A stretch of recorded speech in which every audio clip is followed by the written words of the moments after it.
The old ship drifted through empty space like a dying whale. Its metal hull was covered in scars from 3 years of running. Inside, 847 beings waited for death. Captain Lee Kyung-ho stared at the readings on his screen.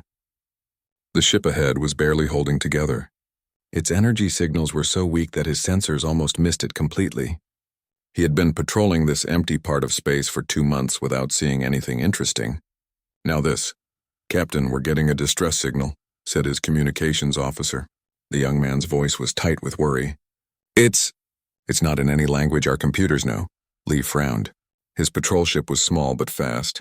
The Galactic Council had sent him to watch this area for pirates and smugglers. He was not supposed to deal with unknown aliens. But the signal kept coming, weak and desperate. "Can you clean it up?" Lee asked. The officer worked for several minutes. Slowly, a voice came through the static. It was speaking broken Galactic Standard, the language most space travelers used. The voice sounded tired and scared. "Please, anyone. We are dying. Children sick. No food. Please help." Lee felt his stomach twist. He had heard distress calls before, but something about this one was different. The desperation in the voice was real. These were not pirates or criminals. These were refugees. "Sir, what are your orders?" asked his navigation officer, a woman named Park Soo-jin. Lee looked at the ship again. It was huge compared to his patrol vessel, but it was clearly falling apart. He could see holes in the hull that had been patched with metal scraps. The engines were barely working. Whoever was on that ship had been traveling for a long time. "Get me Dr. Yoon So-ra," Lee said. "Tell her to come to the bridge now." Dr. Yoon was the ship's xenobiologist.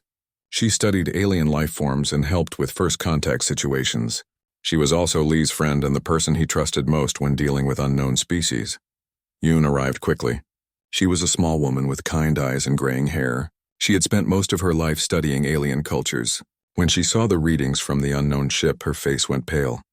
"Captain, those life signs, I've never seen anything like them. They're definitely alive, but their biology is completely different from anything in our databases." "Different how?" Lee asked. "They seem to be crystalline-based, not carbon-based like most life we know. Their body temperature is much lower than normal, and there are psychic energy readings coming from the ship." Lee felt a chill. Psychic aliens were rare and often dangerous. The Galactic Council was always careful around species with mental powers. But the distress call was still coming, weaker now. "Captain," the communications officer said, "they're asking for medical help. They say their children are dying." Yoon stepped forward. "Sir, I request permission to board their ship. If they're really refugees, they need help. And if they have psychic abilities, someone needs to make peaceful contact before they panic." Lee knew he was supposed to report this to the Galactic Council and wait for orders. That could take days or weeks. But he also knew that children were dying on that ship. He had to make a choice. "Prepare a shuttle," he said. "Dr. Yoon, take a medical team. But be careful. If anything seems dangerous, get out immediately." An hour later, Yoon was floating through space toward the alien ship. The shuttle was small and quiet. As they got closer, she could see how badly damaged the ship really was. Parts of it were held together with some kind of glowing crystal material. The alien ship's docking bay was dark and cold. When Yoon's team stepped inside, they saw them for the first time. The Veltar were unlike anything in the galaxy's records. They looked like living crystals shaped roughly like humans. Their bodies were clear and blue, with light moving through them like electricity. They were beautiful and strange. An old Veltar approached them slowly. He moved carefully as if each step hurt. When he spoke, his voice sounded like wind chimes. "I am Nethkol, elder of the remaining Veltar. You came. We have called for help for so long." No one answered. Yoon felt her heart break. Through her translator, she could hear the pain in his voice. "We're here to help. I'm Dr. Yoon from Earth. Can you show us you're sick?" What Yoon saw next would stay with her forever. The ship was full of refugees in terrible condition. Many Veltar were lying on the floor, their crystal bodies dim and cracked. Children no bigger than human toddlers were barely glowing at all. The air smelled of sickness and fear. A small Veltar child approached Yoon. The little one's light was very weak. Through her translator, Yoon heard a tiny voice. "Are you here to take us away too? Everyone always sends us away." Yoon knelt down next to the child. "What's your name, little one?" "Kesserin." "Are you going to help us?" "Mama says no one wants us because we're different." Yoon felt tears in her eyes. We're going to try, Kesrin. We're going to try very hard. Elder Nethkol showed Yoon around the ship. He told her their story. The Veltar homeworld had been destroyed when their sun collapsed. They had been traveling for 3 years, looking for a new home. Every world they visited turned them away. The Zephyrians said our mines were too dangerous, Nethkol explained. The water people said we would poison their oceans. The rock people said we would steal their minerals. Everyone fears us because we are different. Yoon checked her medical scanner. The Veltar were starving. They needed special minerals to survive, and their ship's supplies were almost gone.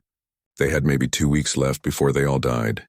Elder Nethkol, we want to help you, but I need to talk to my captain first. When Yoon returned to her ship, she went straight to Lee's office. She told him everything she had seen. Lee listened without speaking. Captain, they're going to die if we don't do something. All of them. Even the children. Lee stared out the window at the alien ship. He knew what he should do. He should report this to the council and wait for orders. But he also knew that by the time the council made a decision, it would be too late. Dr. Yoon, send a message to Earth. Tell them we have refugees who need immediate help. Then plot a course for the Sol system. Sir, you don't have authorization for that. The council will have me court-martialed, Lee finished. But those people will be alive. Send the message. As Lee's ship began guiding the Veltar vessel toward Earth, he wondered if he was making the right choice. No one had ever brought unknown refugees to human space before. He didn't know if Earth would accept them, but he knew he couldn't let them die in empty space while bureaucrats debated their fate. Sometimes doing the right thing meant taking risks. Behind them, the Veltar ship followed slowly. Inside, 847 beings dared to hope for the first time in 3 years. The Great Hall on Nexus Station buzzed with angry voices.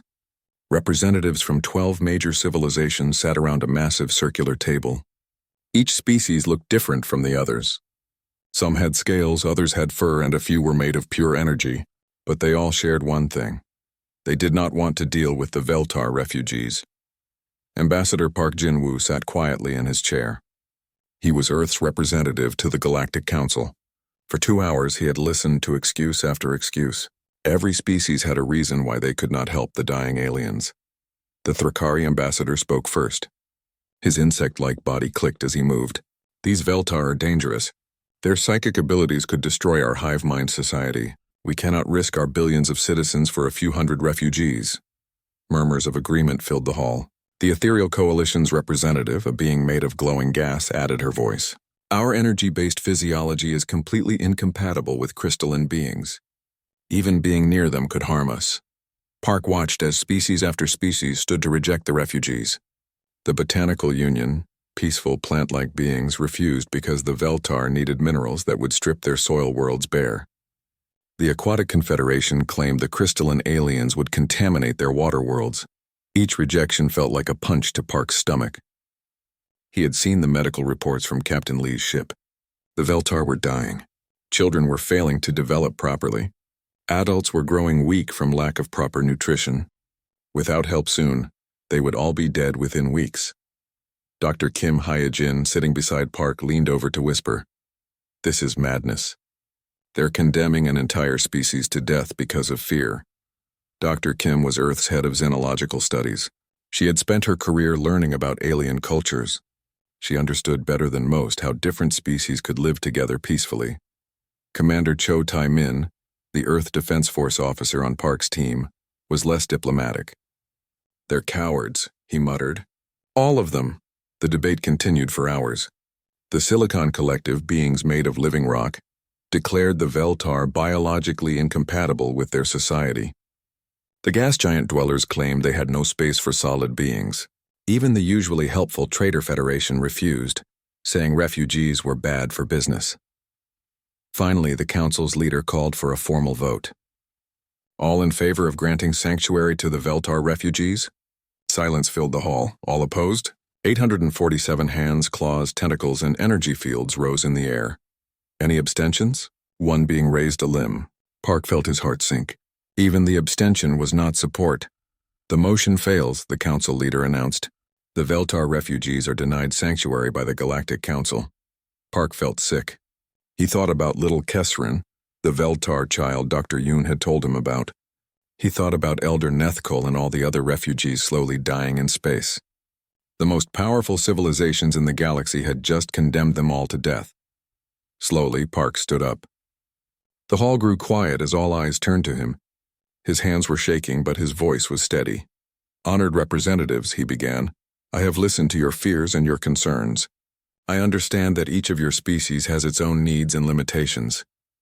He paused, looking around the room at the alien faces watching him. "But I have also seen what happens when fear drives our decisions. Earth's history is full of times when people were turned away because they were different. Sometimes those people died. Sometimes they found help elsewhere and built new lives. But the ones who turned them away always had to live with that choice." A few representatives shifted uncomfortably in their seats. "Earth may be young in galactic terms," Park continued. "We have only been part of this council for 50 years. Many of you see us as children playing with adult technology, but we have learned something in our short time among the stars. We have learned that diversity is not a threat. It is our greatest strength." The Thrakari ambassador clicked his mandibles impatiently. "What is your point, human?" "My point is this," Park said, his voice growing stronger. "Earth formally requests permission to escort the Veltar refugees to our system. We will provide them with sanctuary, medical care, and a chance to build new lives." The hall erupted in shocked voices. Representatives spoke over each other in dozens of languages. Some were angry, others were surprised. A few seemed impressed. "This is madness," shouted the Silicon Collective representative. "Humans have no experience with psychic species. You could all be enslaved or driven insane. You don't understand the risks," added the Ethereal Coalition's ambassador. "These beings are completely unlike anything in your system." Dr. Kim stood up beside Park. "We understand the risks better than you think. We have studied the medical data.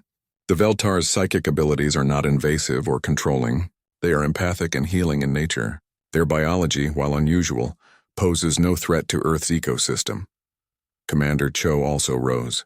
"Earth's military is prepared to handle any security concerns. But based on our analysis, the Veltar are refugees, not invaders." The council leader banged his gavel for order. "The human proposal is noted.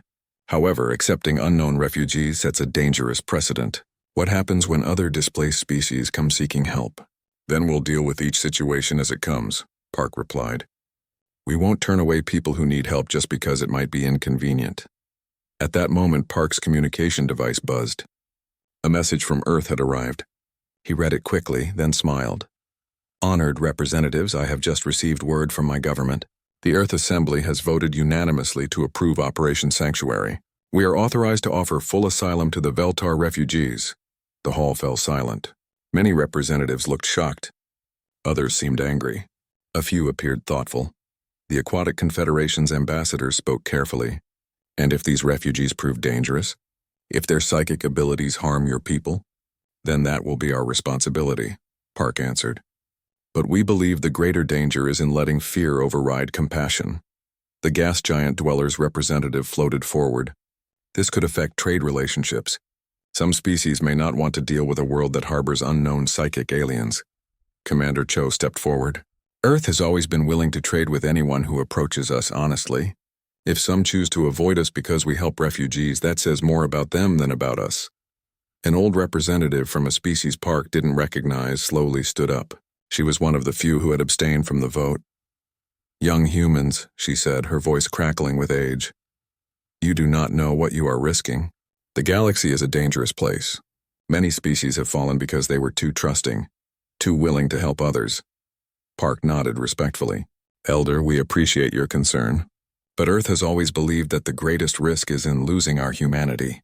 If we turn away from those who need help, we become something we don't want to be."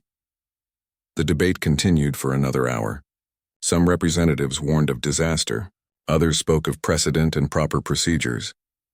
But Park noticed that none of them offered alternative solutions.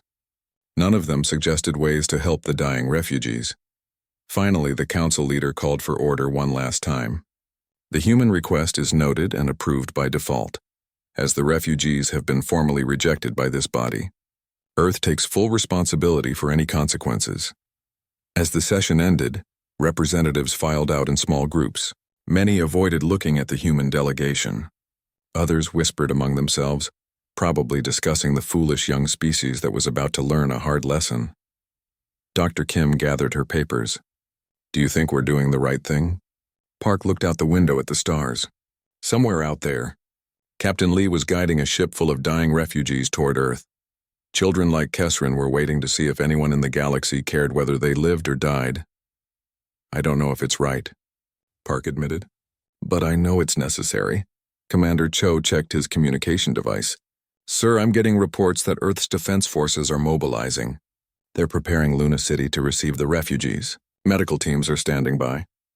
Park felt a surge of pride in his species.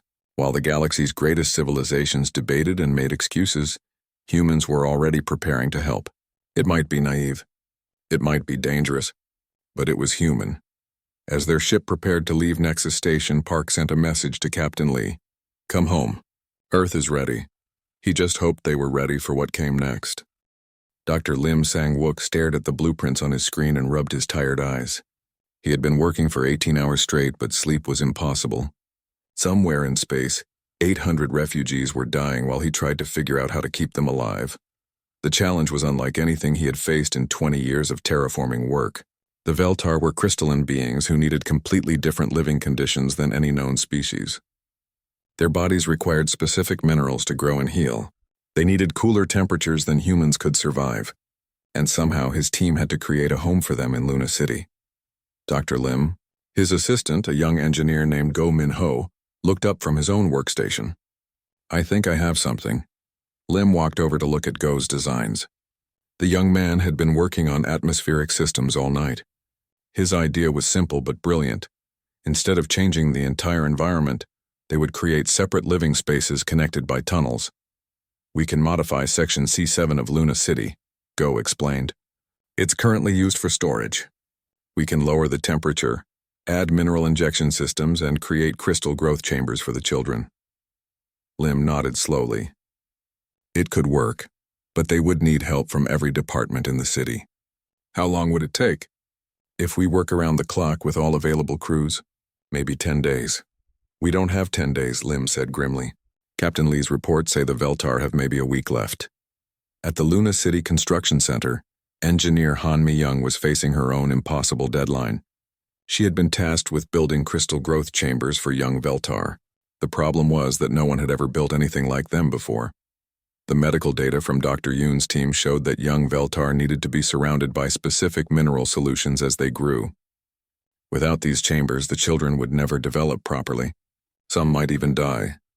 Han's team was working with materials they had never used before. They were trying to create chambers that could hold liquid minerals while maintaining the perfect temperature and pressure. Every hour that passed was another hour that children were suffering. Ma'am, called one of her workers. We're having trouble with the sealing systems.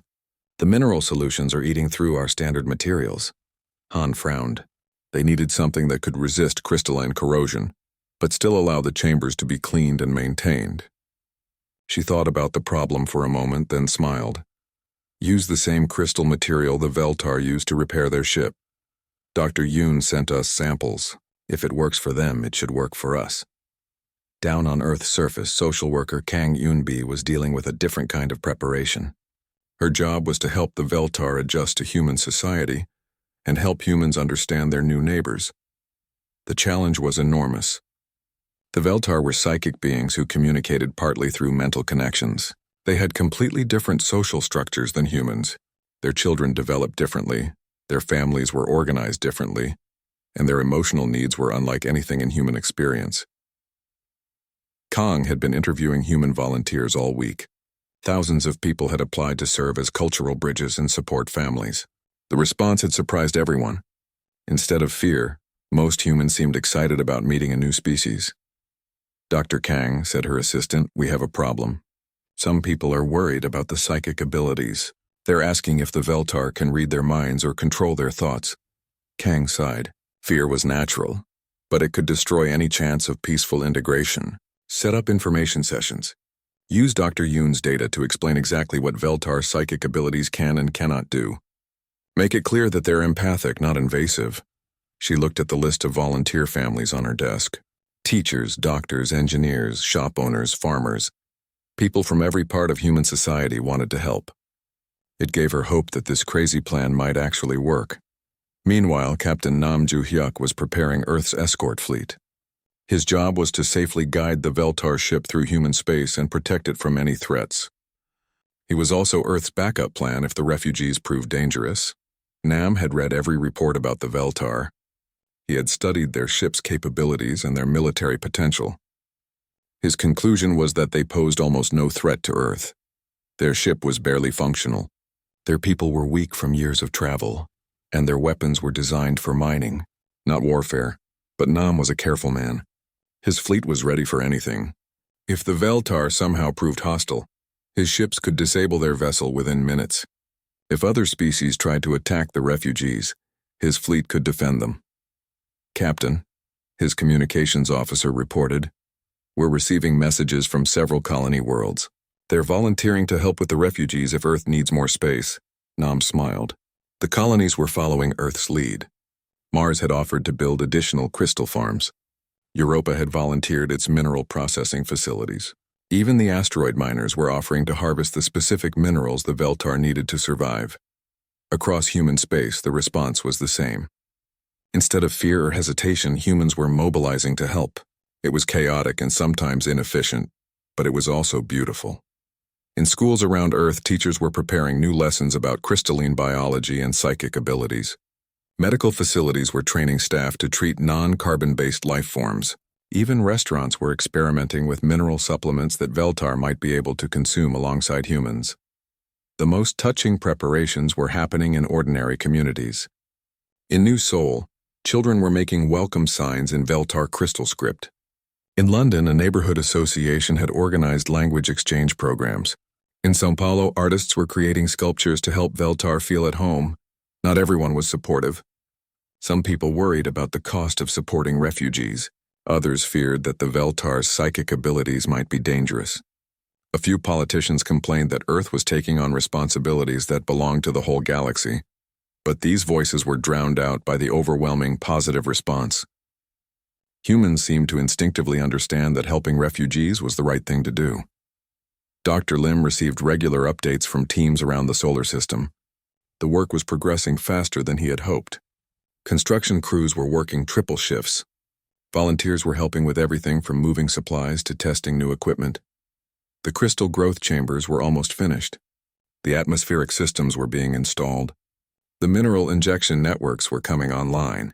Luna City was transforming itself to welcome beings unlike any it had ever hosted.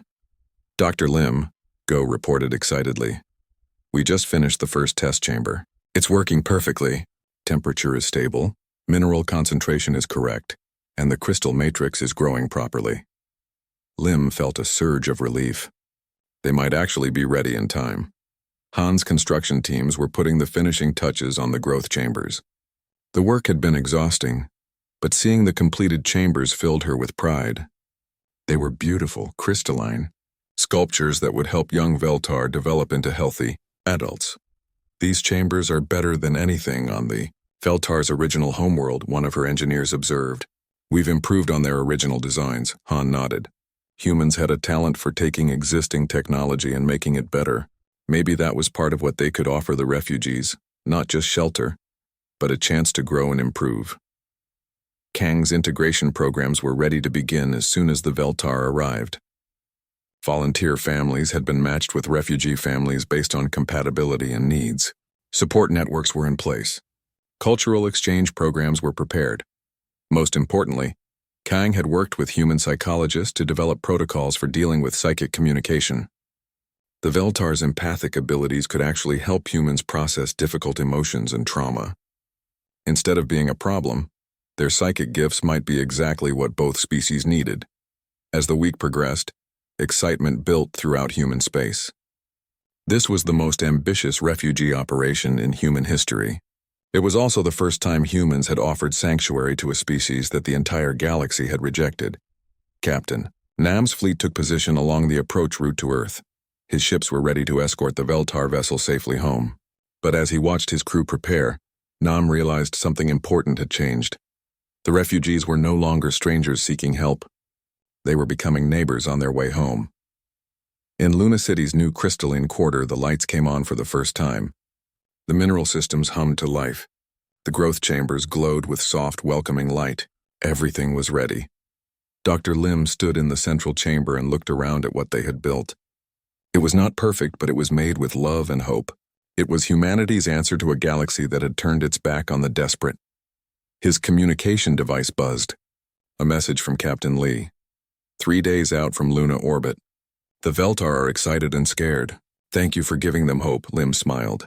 In 3 days, they would find out if humanity's greatest act of compassion was also its greatest success. The galaxy was watching. History was being made. And somewhere in space, 847 beings were coming home to a world they had never seen, but that had already opened its arms to welcome them. The docking bay of Luna City had never seen anything like the Veltar ship. As the massive, scarred vessel slowly moved into position, hundreds of humans watched from observation windows. The ship was much larger than anyone had expected, and its crystal-patched hull caught the artificial lights in beautiful patterns. Dr. Kim Hye-jin stood at the main airlock with her medical team. She had studied the Veltar medical data for weeks, but seeing them in person would be different. Her heart pounded as the airlock systems synchronized between the two ships. Captain Lee was the first person to cross from the Veltar ship. He looked tired but relieved. Behind him came Dr. Yoon, followed by Elder Nethkol and 2 other Veltar adults. Kim's breath caught when she saw the Veltar up close. They were even more beautiful than the videos had shown. Elder Nethkol moved like living art, his crystal body catching light and casting rainbow patterns on the walls. But she could also see that he was sick. His inner light was dim, and stress fractures ran through parts of his crystalline form. Elder Nethkol, Kim said through her translator. Welcome to Luna City. I'm Dr. Kim. We're here to help your people. The old Veltar looked around the docking bay with wonder. Dr. Kim, I have dreamed of this moment for 3 years. To see faces that do not show fear when they look at us. It is more precious than you know. Kim felt tears in her eyes. Let's get your people to safety. We have medical facilities standing by. What Kim saw when she boarded the Veltar ship was worse than all the reports had prepared her for. The corridors were filled with sick and dying refugees. Many Veltar were lying on makeshift beds, their crystal bodies cracked and dim. The air was thick with the smell of illness and despair. But the worst part was the children's section. Young Veltar, some no bigger than human toddlers, were barely glowing at all. Their crystal bodies should have been bright and growing. Instead, they were gray and fragile, like glass about to shatter. Little Kesserin was among them. The child Dr. Yoon had told her about was much sicker than Kim had expected. Kesserin's inner light flickered like a dying candle. Hello, little one, Kim said gently. I'm Dr. Kim. We're going to take care of you now. Kesserin looked up with eyes like dim stars. Are you really going to help us? Or will you send us away like everyone else? Kim knelt down beside the child's bed. We're going to help you. I promise. We have a special place ready just for you and your family. The evacuation took 12 hours. Human medical teams worked alongside Veltar healers to move the sickest refugees first. Many Veltar were too weak to walk. Others were carried on stretchers specially designed for crystalline bodies. Kim worked without rest, checking each refugee as they were moved to Luna City's medical facilities. The humans had done their best to prepare, but treating crystalline beings was completely different from treating carbon-based life forms. The first major crisis came when a young Veltar adult collapsed during the transfer. His name was Torketh, and his crystal body was literally falling apart from malnutrition. Human doctors had never seen anything like it. His mineral levels are completely wrong, Kim told her team. We need to get him into a mineral bath immediately, but we don't know the right concentrations. Elder Nethkol, despite his own weakness, helped guide the treatment. His family line requires more copper than others, the elder explained. And the temperature must be exactly right, or his body will reject the minerals. Working together, human doctors and Veltar healers managed to stabilize Torketh. It was the first of many collaborations that would save lives over the following days. The most challenging cases were the children. Young Veltar needed constant mineral supplementation to grow properly. Without it, they would remain stunted forever. The growth chambers that Han's team had built were put to immediate use. Kesserin was among the first children placed in a growth chamber. The little one was scared at first, but Kim stayed nearby to provide comfort. It's like a special bed that will help you grow strong, Kim explained. See how the minerals make pretty colors in the water? Kesserin's eyes widened as the chamber filled with glowing mineral solutions. For the first time in months, the child's crystal body began to absorb proper nutrition. The change was almost immediate. Kesserin's inner light grew brighter, but not all the refugees trusted their human helpers. Some Veltar were afraid that this was another trick, that they would be sent away once humans grew tired of them. Others worried that their psychic abilities would accidentally harm their rescuers. The fears came to a head on the second day, when a group of Veltar children were playing in one of Luna City's recreation areas.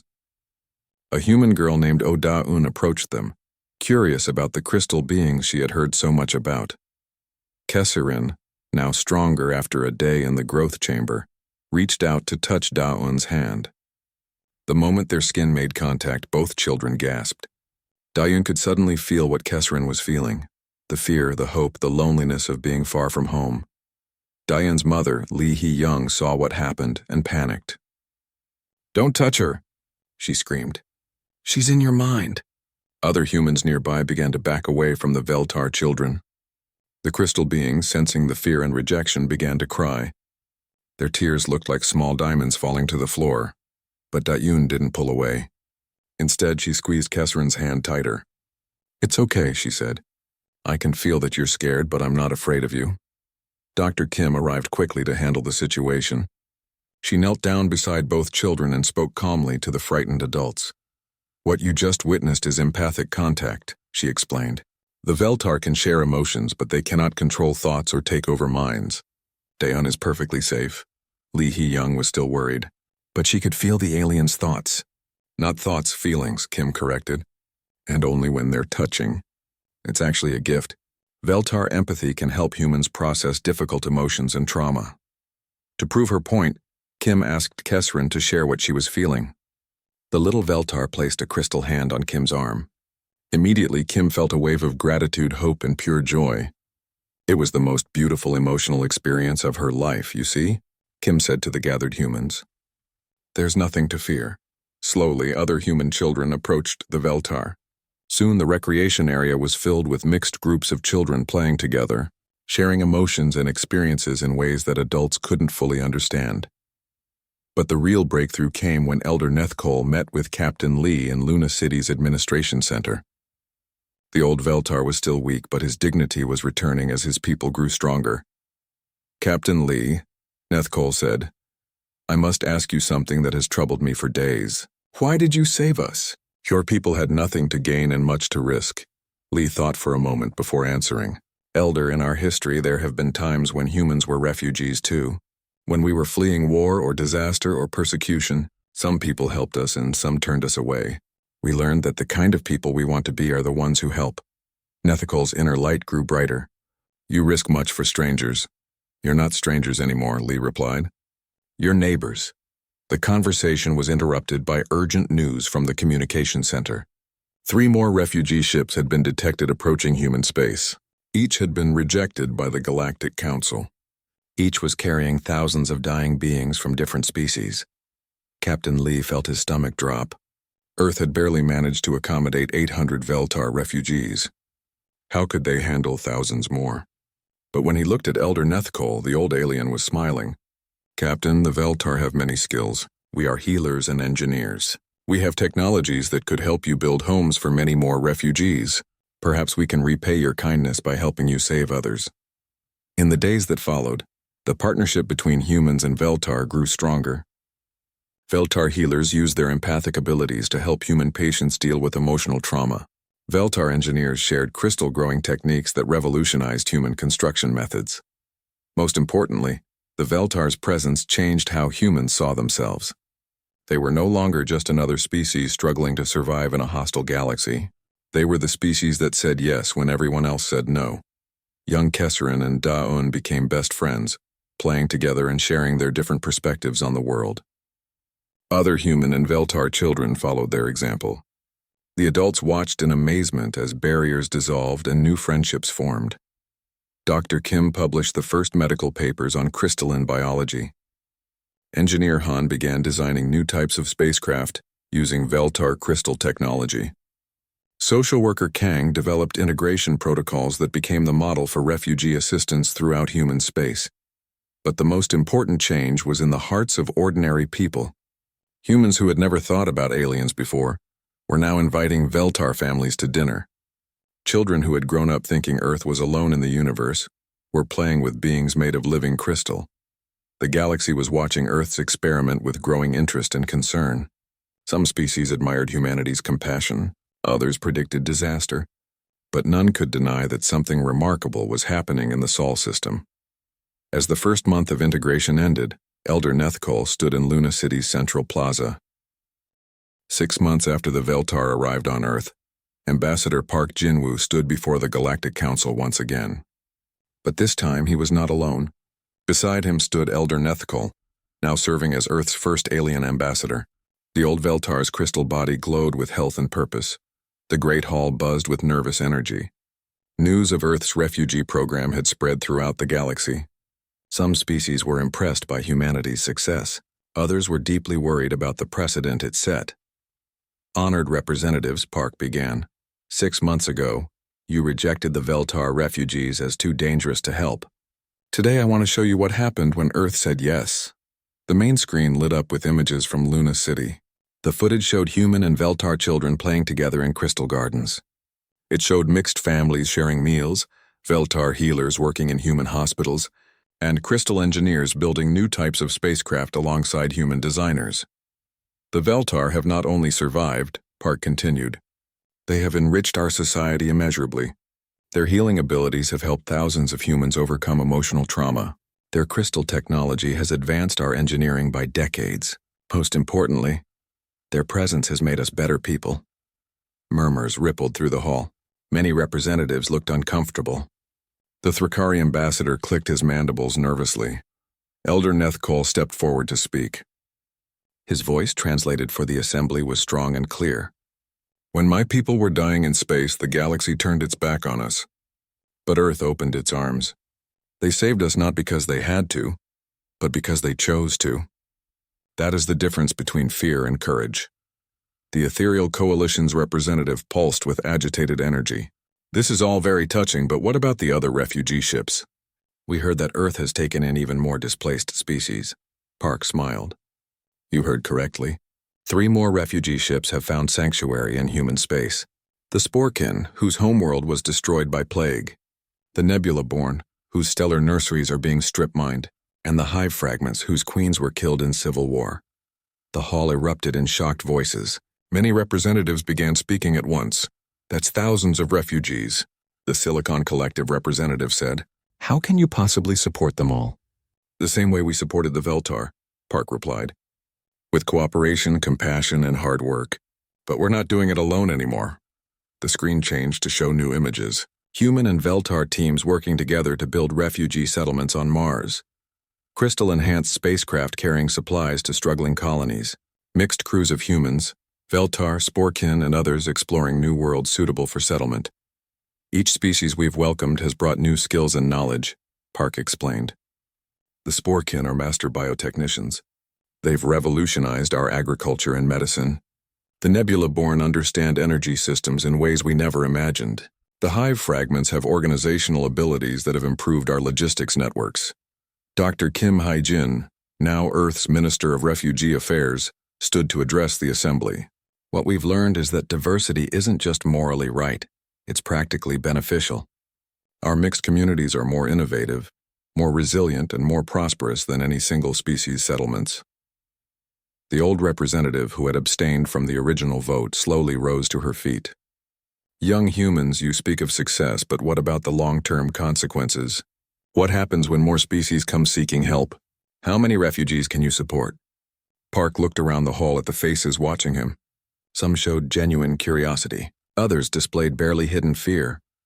Elder, that's exactly what we want to talk about today. Earth cannot solve the galaxy's refugee crisis alone. We need help. We need other worlds to open their doors. We need the Galactic Council to develop proper refugee assistance protocols. The Aquatic Confederation's ambassador spoke up. You're asking us to follow your example? To take in unknown species without proper screening? We're asking you to follow your conscience, Elder Nethkol replied. Every species in this room was once vulnerable. Every civilization here has faced extinction at some point. We're asking you to remember what it feels like to need help.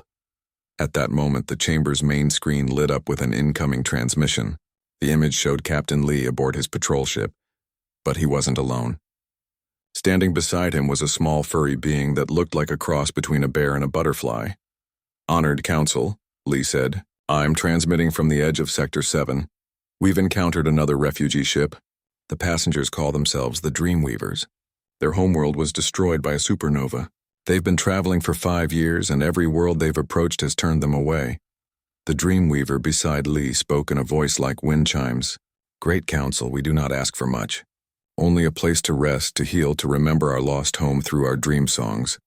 We have heard that the humans of Earth welcome those who have nowhere else to go." Park felt his heart tighten.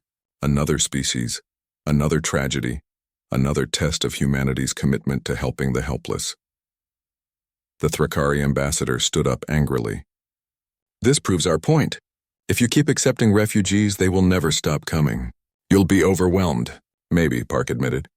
"But we'd rather be overwhelmed by the need to help than comfortable with our ability to ignore suffering." Commander Cho Tai-min, now director of Earth's refugee fleet, stepped forward.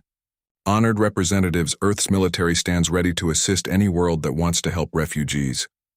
We can provide security, transportation, and technical support. You don't have to do this alone." The debate that followed was intense.